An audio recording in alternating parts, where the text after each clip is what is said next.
Hello. Thanks for being here. This is Mei. Mei is a Brooklyn-based singer-songwriter, guitarist, jazz, indie pop, like all-around amazing musician. Yes. And I've been to you. see her in a few of her shows, and I really Oh. wanted to come and chat to you and get to know you a little bit and ask you about your craft. How are you doing today? I'm great. I'm so excited to meet Six, the dog. Yeah, Six is very He's excited. so cute. Six is in You're love. so You might be his new cute. favorite. That's adorable. Oh. So I want to ask you, how did you get into music? Like, what is the origin story there? I guess the first time I was like starting to play music was when I was 4, because my grandma bought a piano for me and my sister, and we started taking piano lessons, and then I switched to guitar when I was like 11. Okay. Yeah. Did you come from a musical household? Kind of. Yeah, my dad plays euphonium, which is like a really big like horn instrument in the concert band. Okay. He still plays to this day. My mom plays like a little bit of piano, like she would help us practice and stuff when we were younger, but yeah. I'm assuming that was like classical piano, right? Yes, mostly classical. Sometimes we would learn the occasional like pop song or whatever, but yeah. And then where did the jazz guitar element come in? That started when I was in high school. When I first started playing guitar, I was playing like rock music, like a lot of people start that way. And then when I entered high school, there was a class, like a jazz class, and I did that. Yeah. Oh. Did you grow up listening to a lot of different kinds of music? Like at home, was it a musical house? Kind of. I feel like my dad would always put like NPR or whatever on, and he had a bunch of CDs and stuff that we would listen to. He listened to, I guess, like a lot of classic rock, and then also a lot of jazz, and then classical music too, because that's what he played. And then my mom kind of listened to some like J-pop and just like random stuff. So your mom's Japanese and your dad's American. Mm-hmm.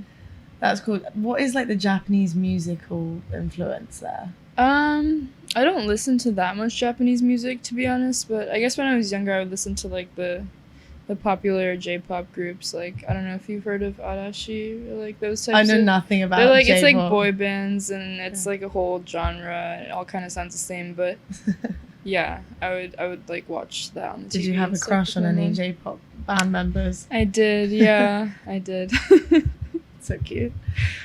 You sing in both English and Japanese.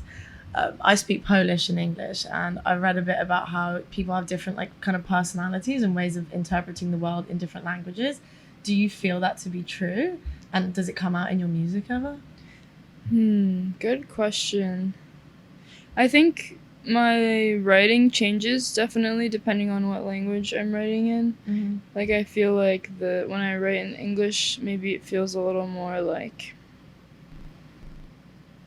I don't know how to explain it, maybe like direct or to the point. And when I write in Japanese, sometimes it's more of like an imagery based type of thing, or like describing a scene as opposed to like trying to get like a point across, if that makes sense. Mm-hmm. I've noticed that, but I mean, that's not really like a rule though. It kind of just depends on what I'm trying to say, I guess. Yeah. Yeah, because I feel like in some of the music that I've heard of yours, there's a lot of themes of like love and emotional depth in your lyrics.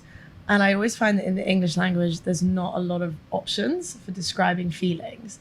But my dad lived in Japan for a while. He speaks Japanese, and he says like there's much broader, like there's so many more words to describe certain things. Do you feel like it's easier to explore those topics in Japanese, or?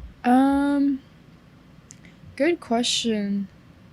I don't know. I would say, I don't know if it's easier or harder, but I think it's just different. Yeah, because there's a lot of words in Japanese that I feel like there's no direct translation to in English, you know? So, yeah, it's different in that way. Yeah. And you're from Michigan? Where in Michigan are you from? Ann Arbor. What was that like? I know nothing about it. Is it a city? Is it rural? Like, what was that like growing up there? It's like a college town, so it's a small city.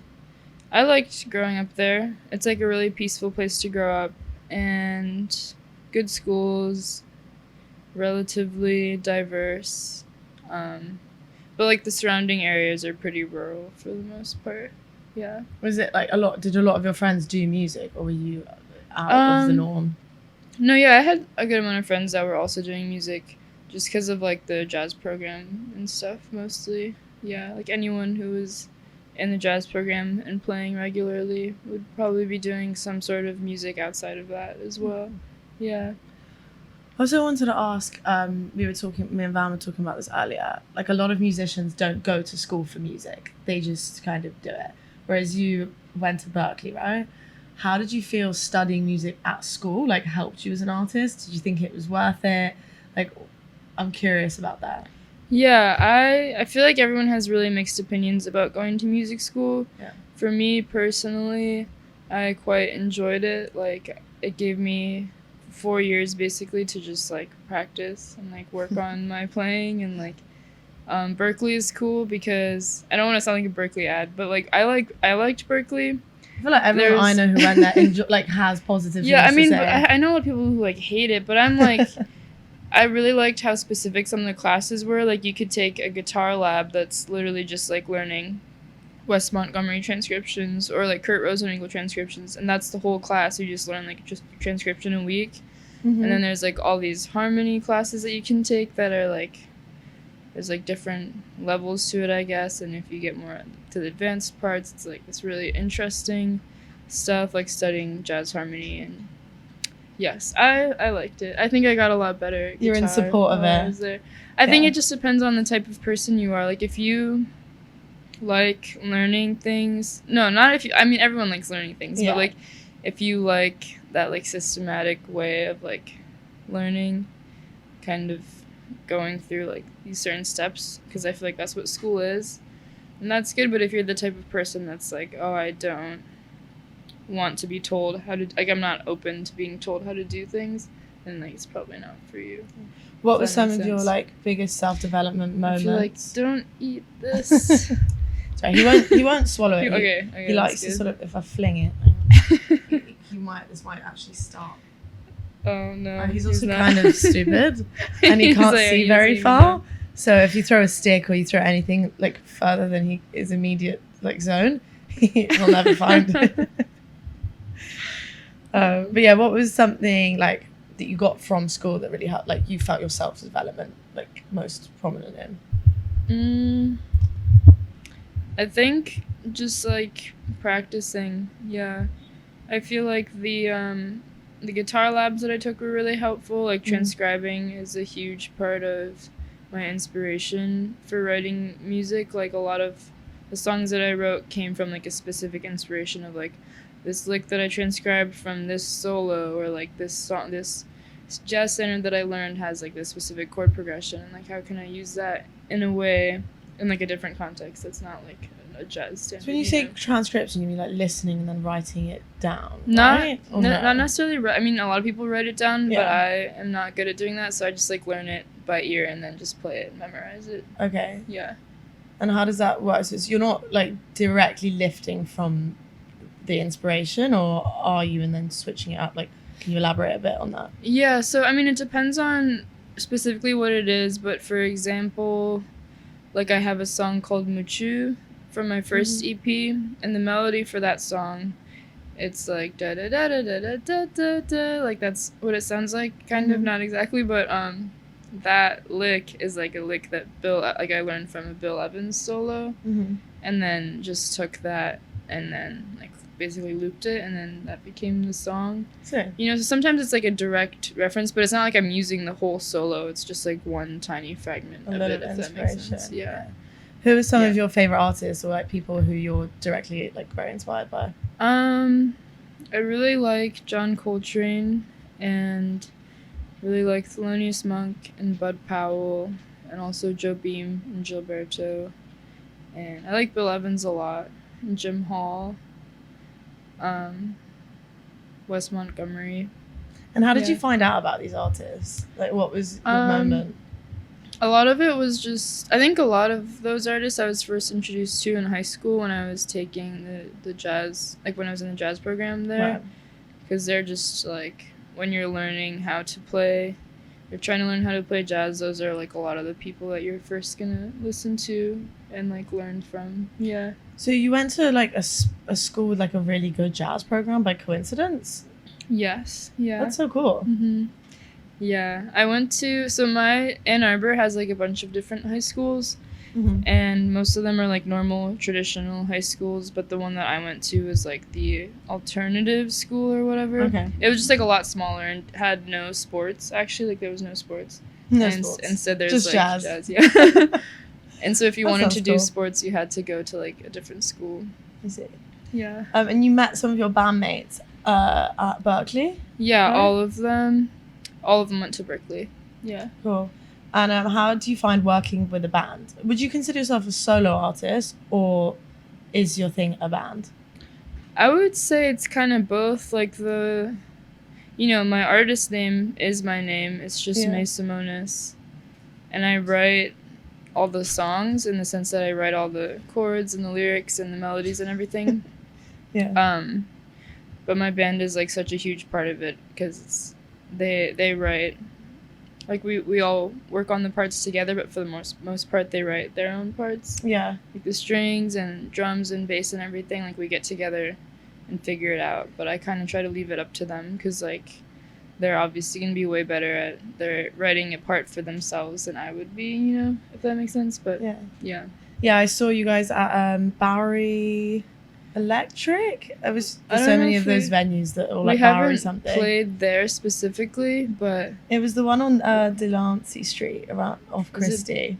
Bowery Ballroom. Yes, Bowery Ballroom. Okay, yeah. And that was really cool to see because like I love jazz and I like going to jazz clubs, but it's always kind of like older people. They're extremely talented, but like they've been doing it for what seems like 100 years. Right. Whereas you guys were like relatable, young, cool, and then also like incredibly talented and kind of following that template of you do something, someone else showcases their style. Yeah. And I thought that was really cool to see. Like I played the violin and saxophone and piano growing up, but I always felt a little bit disconnected. Like it was either classical music, which was very serious and intense, the approach to Yeah. it, or it was the music I listened to with my friends. I never really managed to join them together. Then I got into Right. DJing, and that was like a whole different. That was Yeah. where those two worlds collided. Right. But it was really cool to see like young musicians working together like really harmoniously. I thought you guys were amazing live. Thank you. And go watch May's shows. How do you structure your live shows?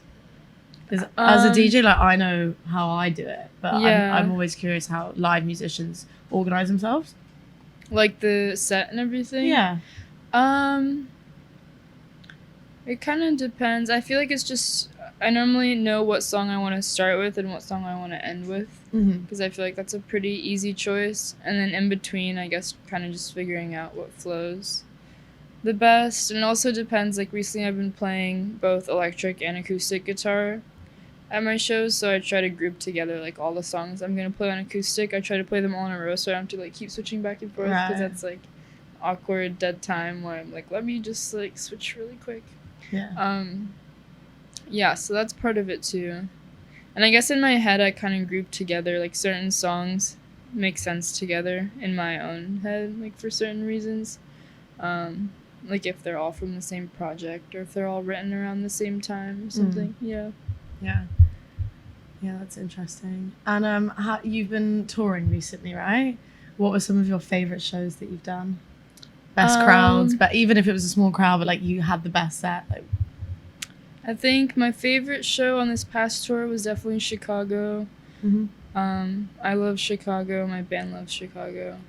And the people there are really nice and supportive. And I've never been. Yeah, you should go. I feel like you would like it. Fly me out.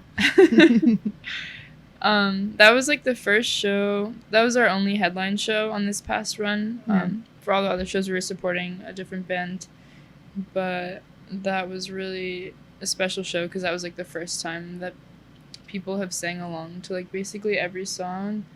And yeah, it was really great. And what would you say to people who are just starting out doing live performances? Because it's such an arc, like the development of like getting comfortable on stage. What was your experience with that? And like, do you have any like things to throw out there about it? I feel like, yeah, it's definitely hard at first. I had a really hard time getting used to it, especially singing. Like, I was used to playing guitar in front of people from when I was younger, but I didn't really start singing in front of people until, I don't know, like halfway through college, maybe. No. So that took a while to get used to, but I would say you should just do it a lot. That's all it takes to get good at something, I feel like. And then also just, this is like corny maybe, but really you should just be yourself. Like, you shouldn't try to, like, you shouldn't feel like you have to like be a certain way to appeal to people or something, because like that is not gonna work, in my opinion. Do you ever deal with stage fright or like nerves and things like that? Occasionally, yeah. I used to way more, but recently it's been, I don't really get nervous. Maybe I'll be nervous for like the first song or two, but then after that I'll normally feel better. Kind of like clip into your zone. Yeah. That's it. I'm so bad on a mic. Like, part of DJing obviously is like shouting people out, and I avoid that at all costs because I don't. Do you have any like tips for being comfortable on a microphone? Because when you hear your voice through like a whole sound system, it's so different to like the way you hear it in your ears. Yeah. Do you have any tips? I'm not the one to ask, I feel like.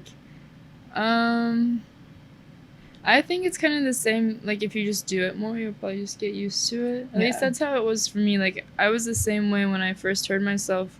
When I would, like, watch videos of myself afterwards or something, or hear, like, a recording, I'm like, damn, that is not good. And then after a while, I think I got used to it. And I think I got better at singing, too. Yeah. And how do you balance, like, being an artist in this, like, social media climate? Like, do you enjoy it? Are you naturally good at the social stuff? Or do you have to work, like, kind of hard to keep up with all of that? I would say I have to work kind of hard.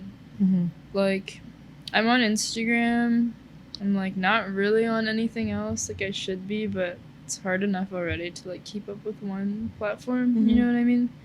It takes a lot of time to, like, make a post and whatever, and, like, answer all my DMs, and, like, I don't know. It just, like, takes time to do all that like stuff. your videos. Like, you post a lot of reels of you, like, doing little guitar-y bits and bobs, and I really like those. Thank you. Those are sick.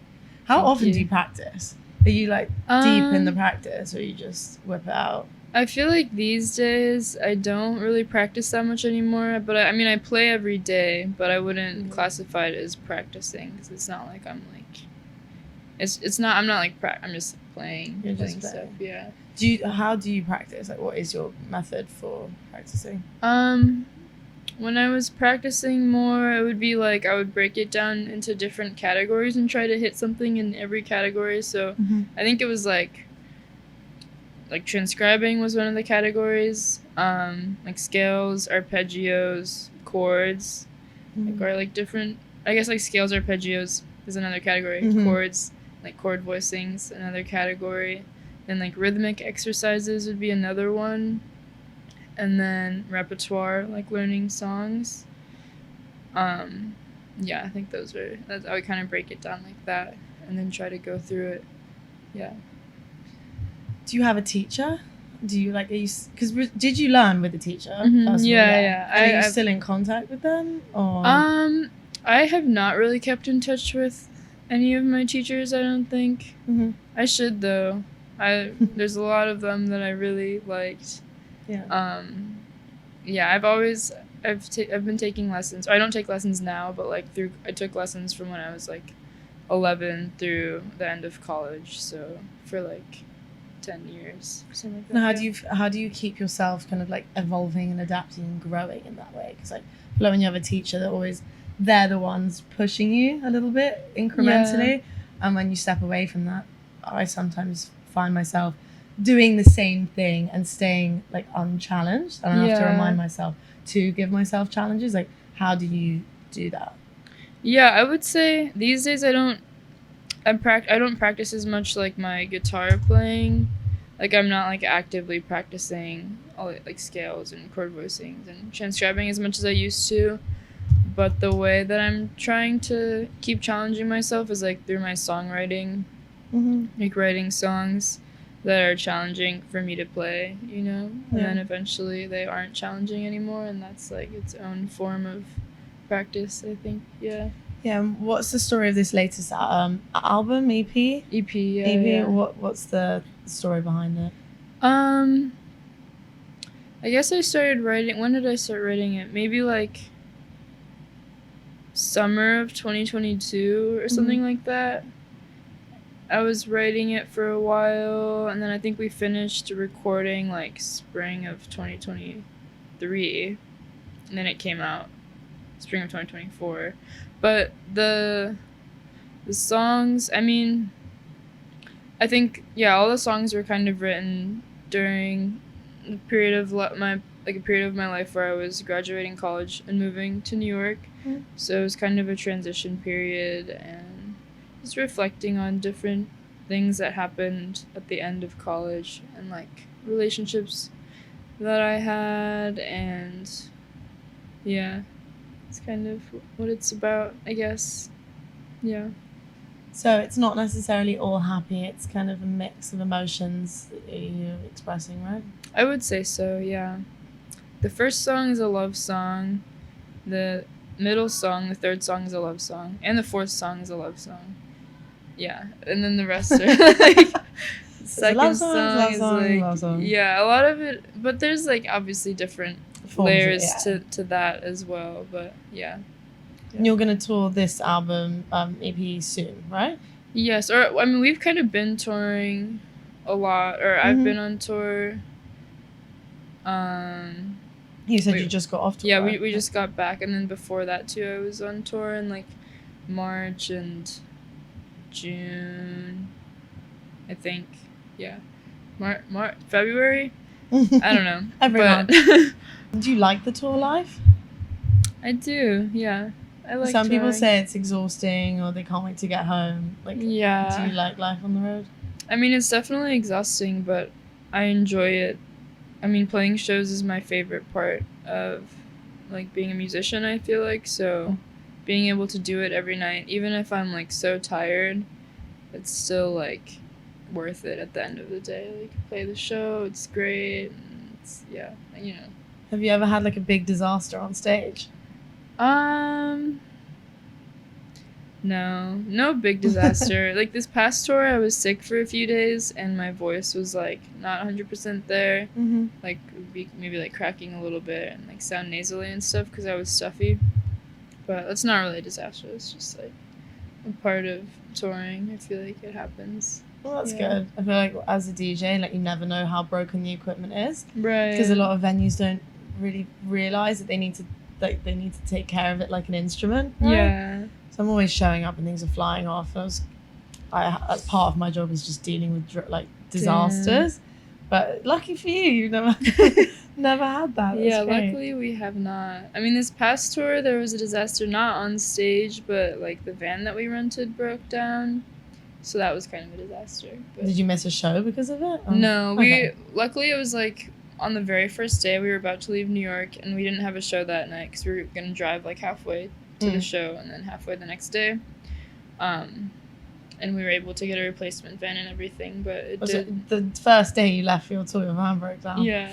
But like it happened before we even left New York. Like it was like we picked everyone up, we had everyone in the van, we were about to leave, and then it broke down. But it's kind of good timing because if it had happened like after we were already not in New York, it would have been a lot harder to get a replacement van and get help. Yeah, definitely. It's a blessing in disguise. Yeah. What about like career highlights? Like, what are some of your favorite moments that you've had? Like in my whole life. Well, I'd say like musically or in your whole life. You can answer that however you want. A highlight. I mean, the Chicago show was definitely a highlight for me, and also my EP release show in April was a highlight. We sold out the venue Baby's All Right in Brooklyn, which felt kind of like a milestone because like a year before that I just moved to New York and was like trying to open for people there, you know, and so then to like be able to sell it out a year later was really cool. That's cool. Yeah. Congrats. Thank you. Do you like being signed? Because I feel like a lot of people have mixed feelings about it. A lot of people want to stay independent. Some people are like desperate for a deal. Like, how do you feel about, where you're at with that? I think I'm really lucky. I think I got really lucky. Like Bayonet is just like a great label. They're really small. There's only like 3 people that work there full time, I think. They're really communicative. They really care. They're like, I talk to them like almost every day. So for me, it's a great situation. But I know that for a lot of people, I mean, especially if you're like just starting out and you sign to like some major label, I know that, it could be not good, especially if you don't know what you're getting into. Like if you're not fully aware of like what's normal, what's not normal. Yeah. Do you have any advice from your experience on like what to look out for and things like that? I don't know. I feel like I'm kind of just getting started too, so I don't really know what I'm talking about. But like, I think you just gotta get a lawyer. That's it, right? Just get a lawyer. You just have to have a lawyer. Yeah. Cool. That's dope. Any upcoming shows in New York that you want to talk about? Yes. September 26th, Music Hall of Williamsburg. And that should be fun. I've never played there. Or I've played there as a guitarist, but I've never played my own music there before. So that'll be cool. And then there's like other shows. I don't know when they're going to be announced though, so I don't want to like say it and then have it be like, you weren't supposed to say that. Not that anyone really cares, but yeah. That's cool. And will you bring your band and like other collaborators? Because you collaborate with quite a lot of people, right? Yes. But for those shows, it'll be my band, pretty much. Yeah. Who are some of your favorite collaborators? I feel like the person that I've been collaborating with the most is John Roseborough. Yeah, I think he was there at your show, right? When I went to see. Yeah. He played at that show. Cool. The Elsewhere show is actually with him as well. Yeah, that's like his album release show. Was that another friend from Berklee?